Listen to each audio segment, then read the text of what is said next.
Messieurs, dames, bonsoir et bienvenue pour nos actualités pour ce vendredi 16 janvier 2026. L'Agence de protection sociale confirme que le versement des pensions est en cours sur les comptes de nouveaux retraités.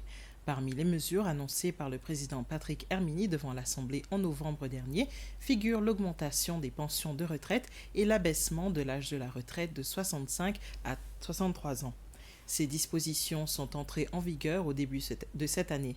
À la suite de plaintes de certains retraités n'ayant pas constaté le paiement de leur pension, l'Agence de protection sociale, en collaboration avec le ministère des Finances, a assuré que les fonds ont bien été crédités malgré quelques retards.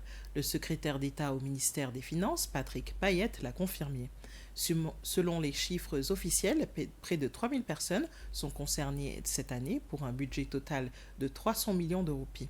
La directrice générale de la protection sociale, Roma Edmond, rappelle que toute personne âgée de plus de 63 ans doit s'inscrire auprès de l'agence pour bénéficier de sa pension. Aucun paiement rétroactif ne sera effectué en cas d'inscription tardive. Le ministre de l'Éducation, M. David Pierre, a rencontré hier les chefs d'établissement pour présenter les priorités de la nouvelle année scolaire.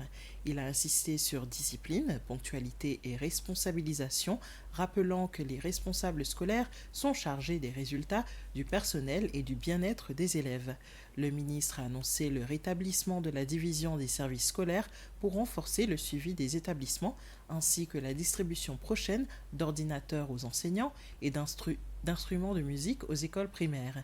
Il a souligné l'importance d'un environnement scolaire sûr et inclusif et appelé à une gestion budgétaire rigoureuse en attendant le budget 2026. David Pierre a conclu en exhortant les responsables de l'éducation à rester professionnels et centrés sur la qualité de l'enseignement. Le ministre de l'Éducation, David Pierre, et sa délégation ont visité hier après-midi l'auberge de jeunesse d'Anse-Royal. Ils ont inspecté les chambres, les cuisines, les installations sanitaires et les espaces extérieurs avant de tenir une réunion avec le personnel. Ce dernier a pu partager ses préoccupations et les difficultés rencontrées. Le ministre a rappelé que l'auberge joue un rôle essentiel pour les étudiants obligés de s'éloigner de leur famille pour poursuivre leurs études sur d'autres îles. Le président Patrick Herminy a réaffirmé le rôle mondial des Seychelles en matière de gouvernance climatique et océanique lors du Forum bleu à Abu Dhabi, en marge de la semaine de la durabilité. Il a appelé à une action mondiale collective invitant gouvernements financiers et innovateurs à collaborer pour bâtir des systèmes hydriques et océaniques durables et résilients.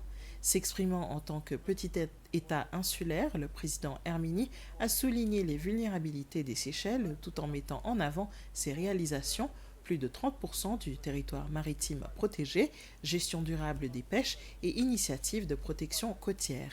Il a également remercié ses partenaires internationaux, notamment les Émirats arabes unis, pour leur soutien au projet de dessalement renforçant la sécurité hydrique du pays. Le département de l'économie bleue organise une exposition au Musée national d'histoire naturelle pour sensibiliser le public au BBNJ, le traité sur la biodiversité au-delà des juridictions nationales. L'exposition présente la section biodiversité et conservation ainsi que des entreprises spécialisées dans le recyclage des déchets, notamment le plastique. Adopté à New York en juin 2023, l'accord BBNJ, soit Biodiversity Beyond National Jurisdiction, a atteint en septembre dernier les 60 ratifications nécessaires à son entrée en vigueur. Il vise la protection et la conservation de la haute mer qui représente les 2/3 des océans. Et voilà, messieurs, dames, c'est avec ça que nous arrivons à la fin de ces actualités pour le moment. Nous serons de retour à 19h avec les informations en anglais.